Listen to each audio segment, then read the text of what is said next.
Hello and welcome back to the Let's Talk Horse Business podcast. I'm your host, George, and today we're going to be looking at the incredible 5 days that we spent at the London International Horse Show. And I'm here today recording from my home studio, bringing it to you. Now, it hasn't gone to plan so far.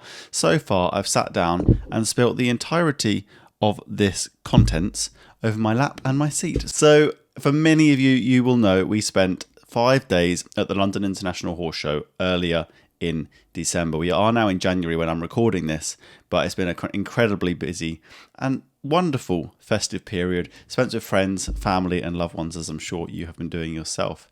And over that time, I thought actually it'd be really great to do an episode on why I took the plunge to go to London International, how great it was and what we learnt, but also the people that we met and the things that we got to see and be involved in, and how that not only was fantastic for the podcast, but was also fantastic for those who attended, competed, or exhibited at the event. I just thought it'd be great to just touch on it for an episode, so that's what we're doing this week. Let's go into the 5 days. So earlier in December, I got the opportunity to take a stand at the London International Horse Show, and for me, it was quite daunting because it was a huge undertaking, a huge cost, a huge organizational nightmare because I had about a week before the event to get it sorted. I had to think about where and how I was staying, who I was staying with. And also, I'd committed to helping some other people at the event on their own stand. And I also thought, well, actually, I would like to do that as well. But all that said and done, I took the plunge into my own stand, and quite frankly, I didn't realise how difficult it would be, and I didn't realise I wouldn't really get the time to go and help others on their stands. But it was absolutely phenomenal. What a week it was. I hope some of you were there. It was a week full of dressage, show jumping, puissance, showing, hunting classes. So much went on. And that is before you even start to think about the exhibitions, the talk zone, the food, and anything else that was going on, the people that we were meeting. You know, I saw so many people I haven't seen for so long coming over, and loads of new people who had great, fantastic business ideas, perhaps looking to showcase themselves on podcasts, trying to find out a little bit about what we are, why we are doing this. And it really was 5 days of very intense, but absolute success in getting out there and showing people about the podcast. And that's what it was all about, really, for me. And would I do it again? Absolutely. Should I plan it next time? Absolutely. But you know what? The thing is, there are so many opportunities in this world, from everything and anything. Everything and anything. There are opportunities out there, and you can find them. And this one came up, and it's one of those things you just think to yourself, wow, is that something I could really do? Now, let me take you on a little story. I attended London International last year, and during that year, I went on 2 different days. I think I went on the Thursday for the dressage, and on the Sunday, I returned.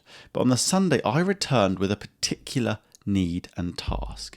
And what I came back for was to go around and to make videos with some of the stallholders about who they are, what they do, and why you guys or anyone else needs to know about them. And on that day in 2023, I made videos about a company called Tiny House Pro. I made videos about Cars and Hughes Equestrian Fitness.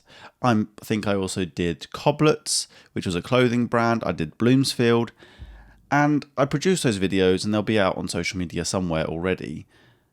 And it gave me the bug. And I said to one of my friends, I am going to be back there next year, and I'm going to be a stallholder, or I'm going to be spending the whole week there creating content and speaking to incredible business people and people like yourselves who are attending the event. Now, fast forward to December. No way on earth when I entered December did I think that I was going to be attending it as an exhibitor. But I was going to help out a great friend, fantastic person, Carl Hughes, Equestrian Fitness. And if you don't know him yet, please check him out. Absolutely incredible what he does for riders and their fitness. And I was going to go along to help him because I've been working with him. I've got his program. I'm part of his school community. And I thought I'd go along and just talk to people, tell them about what I've experienced with Tarzan. And then this opportunity arose where there was a spare stand slot at the expedition. And I thought about it, and I thought, can I really do that? And they explained it was a spare slot because they'd added on, I think, our neighbours who were Monarch Equestrian, which were a clothing brand, Monarchy Equestrian clothing brand, were next door. And they'd obviously bought that slot, but this one was just left spare on the corner. And I spoke to them and I thought about it, and I thought, it's a stretch. There's only a week to go. What am I going to do? How am I going to do it? How do I get to talk to people? Are people going to want to talk to me? And then I did it. I woke up the next day and I said, right, this happened last year. I went back and recorded videos. I said I wanted to do it. I haven't thought about it for most of the year. I've come to December. An opportunity arose and I'm going to blooming well take it. So there we go. That is how it came about. I booked on, paid for the slot, and then the hard work started. The hard work from creating this banner that's behind me to have on the exhibition, to the leaflets. I got some examples down here to give out. And then what were people going to come and talk to me about, and what could I give to them to want to come and listen to me in my podcast and engage? Also had to come up with a competition. Then we had a giveaway. We had 5 or 6 prizes. We had tickets to the Windsor Horse Show, horse transport voucher worth £500. So then I had to come up with an idea of what I was going to offer to people at the event. Because, of course, if they're coming around the exhibition, most of the places are shops, they're information about products and services. And whilst I was marketing this podcast and I wanted people to know about it, the more people that are on there, the better, the more we can grow, the sponsorships that we can get, the more we can help people with their businesses.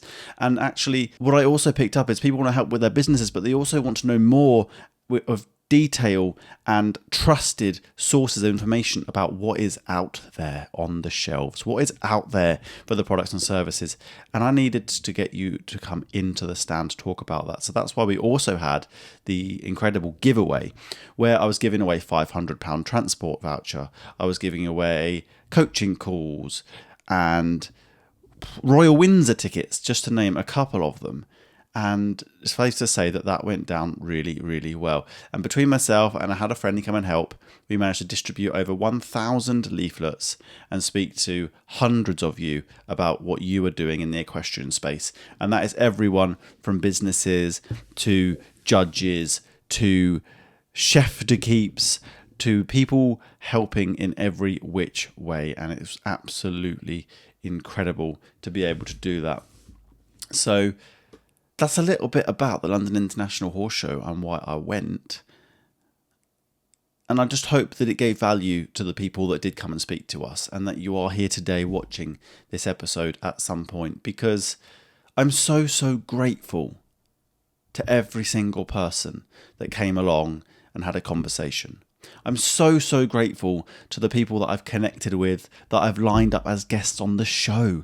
We've got incredible people coming up from all spheres, from dressage to show jumping to carriage driving to equestrian business specialists and coaches.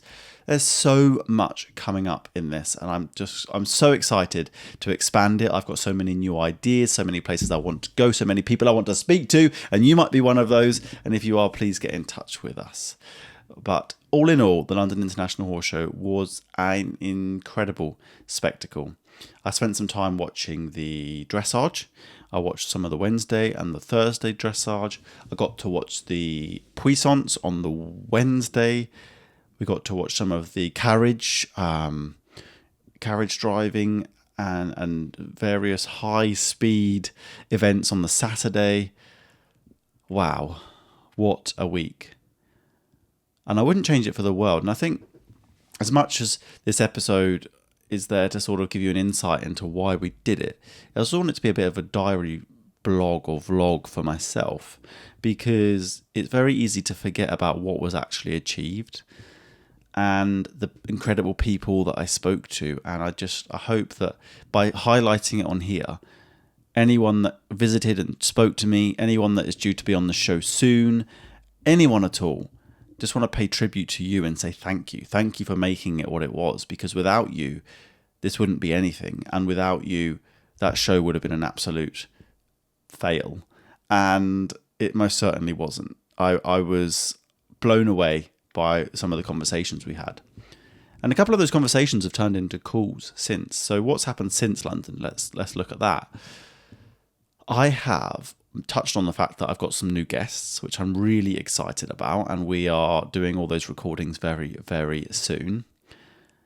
I've got some new ideas that people have put forward, from yard visits and touring to things that people want help with that I can provide the help with through this channel, which will be absolutely amazing as well. And then I've also actually had the pleasure of speaking to a few people on an individual basis, where they might have started a business.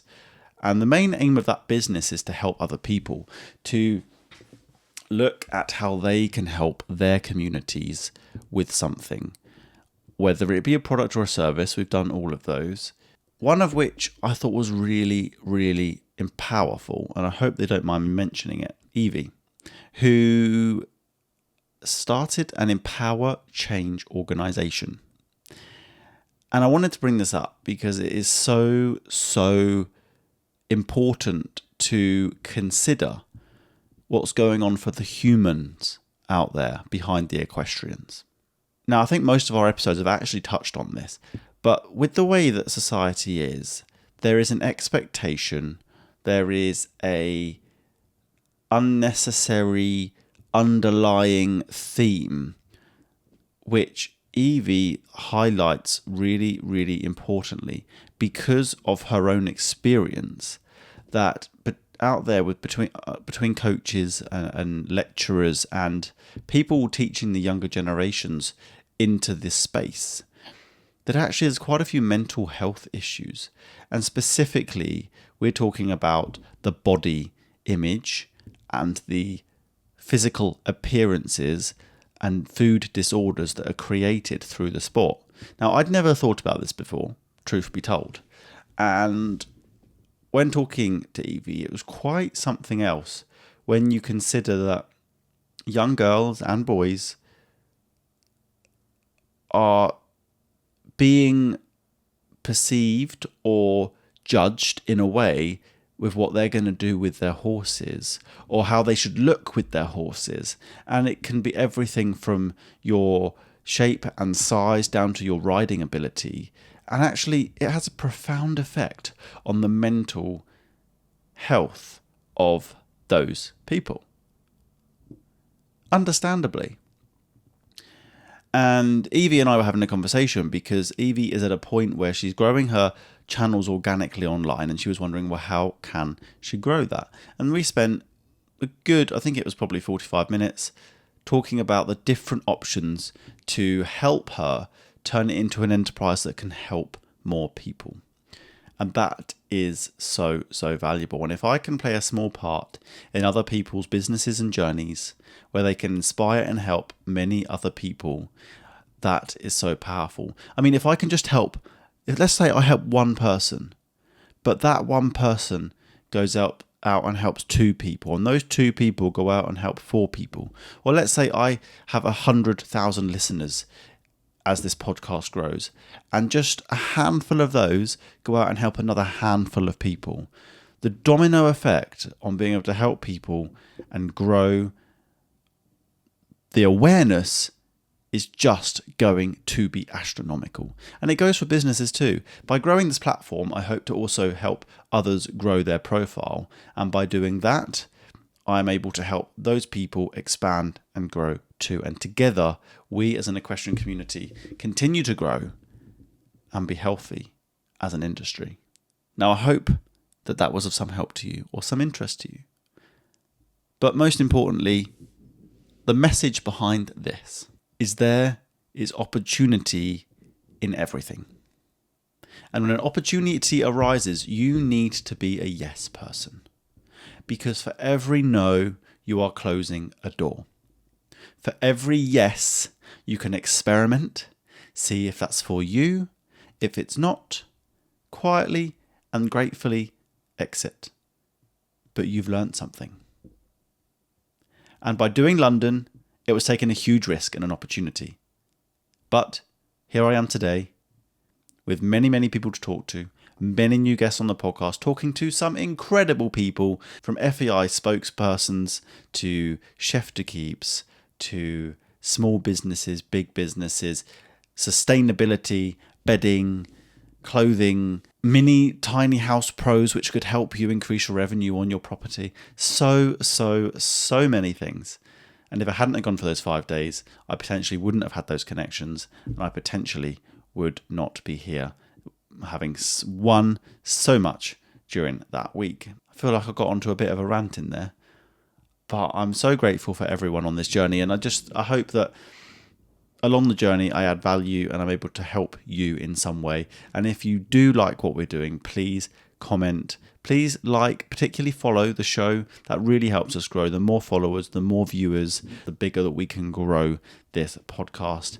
And if I can be of any help to you over the next few weeks, months or years, please drop me a call, message or DM me on social media and I'll absolutely do my best to help you. A big part of why we do this is to help you and others. But thank you ever so much for watching, and I look forward to seeing you on the next episode. But stay tuned, because we have got some incredible people, which I've said many times, but brilliant. Cheers, guys. Have a good one. Bye-bye.